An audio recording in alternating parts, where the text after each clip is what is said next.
Eu estava aqui pensando sobre como o desenvolvimento de software mudou nos últimos anos. Hoje, a gente vive um momento em que qualquer pessoa consegue construir algo, com a ajuda de IA, com low code, com vibe code, com os lovables da vida aí.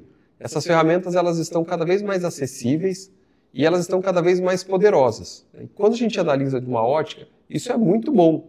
Elas democratizam o desenvolvimento. Qualquer pessoa tem condição de desenvolver algo e construir um software.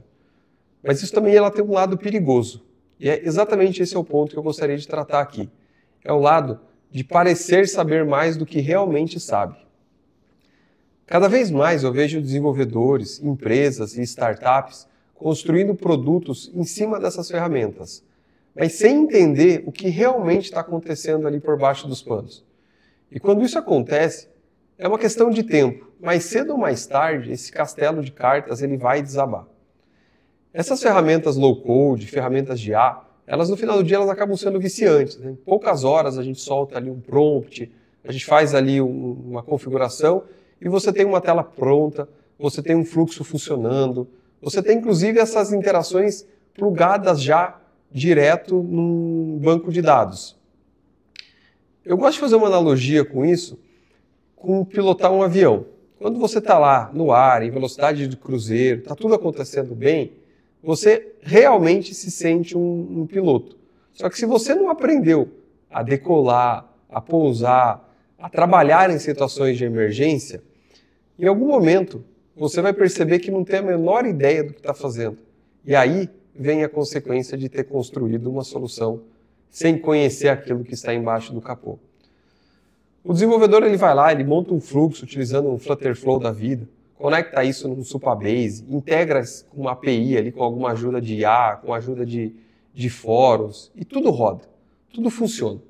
E esse profissional ele não tem muita noção do porquê que está funcionando. Ele seguiu um tutorial, ele assistiu um vídeo de um influenciador tech ali, ensinando passo a passo para fazer aquilo, fez, funcionou. Só que, olha o que acontece, pensa comigo. Quando você faz uma solução dessa e o sistema começa a ter um volume de usuários considerável utilizando essa solução de forma simultânea, você começa a ter muita requisição acontecendo no banco, você começa a depender um pouco mais tecnicamente da solução construída, ou até mesmo começa a pensar em evolução, onde você precisa desenvolver novas ferramentas que são mais complexas, aí esse castelo de carta começa a desmoronar. E no final do dia, o problema nunca foi a ferramenta. Foi o que eu chamo de falta de profundidade técnica, é falta de repertório técnico do profissional que está executando isso. Eu vou, para exemplificar melhor isso aqui, eu vou dar um exemplo prático do que eu já vivenciei aqui em um dos nossos negócios. Uma vez, um desenvolvedor montou um sistema inteiro no code, bonito, rápido, um visual incrível, pela velocidade de construção, pelo aquilo que foi construído, a olho nu, parecia ser uma solução muito satisfatória. Só que o problema ali foi um profissional que não tinha controle técnico do que estava sendo construído. Quando o cliente começou a pedir funcionalidades mais complexas, que necessitavam de regras de negócios mais elaboradas, o problema da falta de profundidade técnica começou a surgir. Aí começou a surgir situações onde o banco de dados não foi pensado da forma correta, o relacionamento entre esses dados não estava construído da melhor forma, o consumo de infraestrutura começou a ficar elevado. E o pior de tudo é que o profissional que estava trabalhando no projeto não sabia nem por onde começar o processo de correção disso aqui. E tudo parecia estar certo. Quando a gente olha ali a olho nu, estava tudo perfeito, sistema bonito, funcionando. O problema começou a acontecer quando começamos a rodar neste projeto testes de segurança. Começamos a perceber que dados confidenciais estavam sendo vazados em APIs que não tinha criptografia. E o desenvolvedor ali, que tinha anos de experiência com aquelas ferramentas, não tinha a menor noção o que era um header, o que era um token, qual era a política de segurança que estava implementada em torno de tudo aquilo ali. Essas situações, elas parecem pequenas, mas são elas que destroem a credibilidade de um produto. E sabe o que é o pior? Muitas vezes o cliente, ou nós que estamos contratando um profissional para executar um projeto, se a gente não tem o conhecimento técnico, a gente não consegue entender o real motivo do problema. começam-se a surgir aqueles sintomas de que o sistema não escala, o sistema está travando, o sistema está lento, o profissional está demorando para entregar uma funcionalidade que relativamente simples, não consegue fazer sair do outro lado. E quando a gente fala de IA, o cenário ele também ele cai exatamente nessa mesma situação. A diferença é que agora, além da ferramenta, o desenvolvedor depende de um modelo para fazer a geração de código. Hoje, todo mundo consegue conectar um chat GPT da vida, colocar um prompt legal ali dentro e gerar um resultado incrível.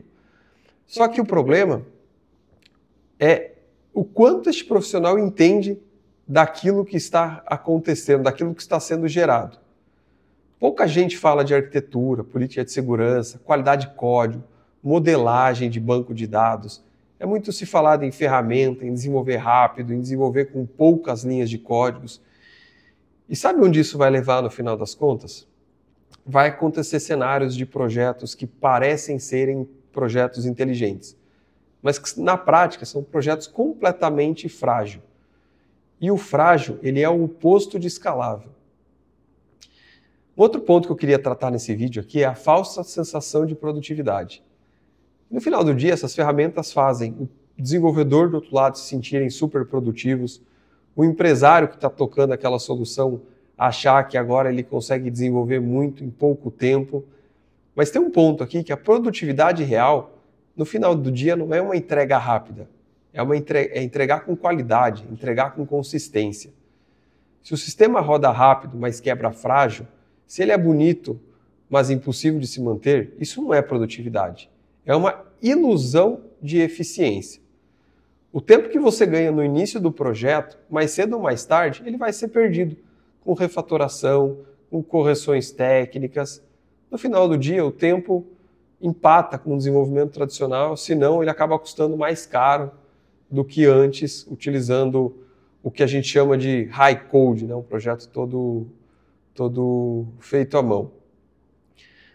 Isso, no final do dia, é muito comum entre operações que misturam devs sem base técnica com ferramentas poderosas. A entrega parece grande, o código é raso, as decisões não têm fundamento técnico nenhum e, no final do dia, o produto não vai aguentar o tempo. E, no meu ponto de vista, é aqui que entra o papel daquele profissional que é um desenvolvedor de verdade. Ser desenvolvedor hoje em dia não é saber digitar código, é saber resolver problemas. Entender de arquitetura, de segurança, de performance. Ferramenta nenhuma substitui esse entendimento. Elas aceleram. Mas se você não entender o que está acontecendo, você no final do dia só vai chegar mais rápido ao erro. E é por isso que, para mim, o melhor desenvolvedor não é o que usa mais ou menos ferramentas. É o que sabe o que está fazendo, independente da ferramenta.